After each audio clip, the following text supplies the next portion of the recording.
मेरे पास तो बहुत सारे धन भी है, मेरे पास सब कुछ है, लेकिन घर में सुख और शांति नहीं है। हम चैन से नींद नहीं ले पाते हैं, चैन से सो नहीं पाते हैं। कोई चिंता अंदर ही अंदर खाए जा रही है। इसका क्या उपाय है? यह कई लोगों का ऐसा प्रश्न है। आप सभी लोग जरूर सुने। कहा गया है, कोई तन दुखी कोई मन दुखी, कोई धन बिन रहत उदास, थोड़े थोड़े सब दुखी, सुखी राम का दास। कोई तन से दुखी है, अगर आप तन से दुखी हैं तो आप किसी डॉक्टर के पास, किसी वैद्य के पास जाकर के इसका इलाज करा सकते हैं। और कभी मन का बीमार है, कोई मन दुखी, अगर आप मन का बीमार है तो फिर इस मन को भगवान के चरणों में लगा दीजिए। अपने मन का तार भगवान के चरणों से जोड़ दीजिए, तो इससे आपका मन भी सुखी हो जाएगा। और अगर धन से उदास है तो पैसे कमाइए।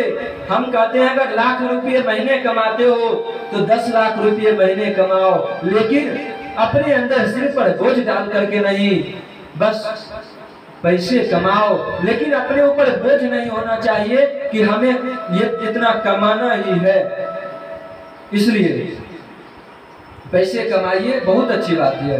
कोई तन दुखी कोई मन दुखी, कोई धन बिन रहत उदास। अगर आप ये तीनों चीज से उदास हैं, अगर आपको ये तीनों चीज प्राप्त भी हो गया है, तो उसके बाद भी थोड़े थोड़े सब दुखी, फिर भी को सभी लोग कुछ ना कुछ चीज से दुखी रहते ही रहते हैं।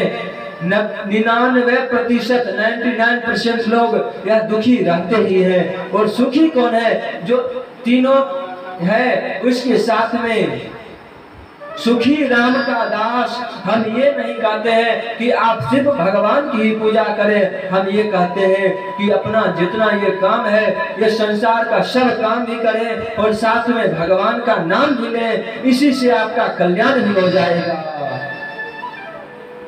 फिर आप कोई भी चीज का बीमार नहीं रहेंगे, ना तन का बीमार रहेंगे, ना मन का, ना धन का। अगर भगवान से अगर संबंध बना लिया ना, भगवान को अपना माता पिता मान लिया, भगवान को अपना बंधु मान लिया, तो भगवान कभी भी अपने भक्त को दुखी नहीं देख सकते हैं। इसलिए भगवान कहते हैं, हम अपने भक्त के लिए, कोई भी भक्त हो, हमें अपने भक्तों के लिए कुछ भी करना पड़े तो हम उसके लिए तैयार हैं। इस संसार में कोई भी ऐसा व्यक्ति नहीं है जो इतना कर सके। भगवान हमारे लिए 24 घंटे तैयार रहते हैं। जब हम बुलाते हैं, कोई भी मुसीबत में पड़ते हैं, तब कहते हैं भगवान हमारी रक्षा कीजिए, हमारा आपके बिना कोई नहीं है।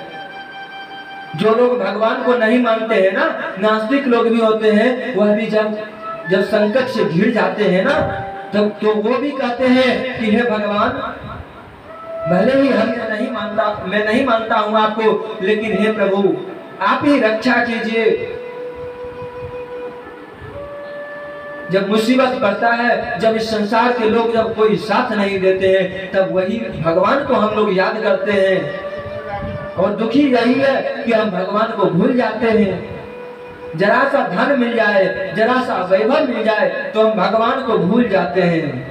कहते हैं वह विपत्ति विपत्ति नहीं, वह संपत्ति संपत्ति नहीं, जिसमें भगवान को भूल जाना वही सबसे बड़ी विपत्ति है।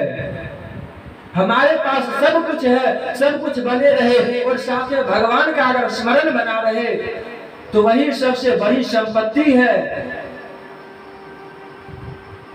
इसलिए हम सभी लोगों को ध्यान रखना चाहिए कि कभी भी उन परमपिता परमात्मा को नहीं बिसारना चाहिए, हरदम याद करते रहना चाहिए और हरदम धन्यवाद देते रहना चाहिए।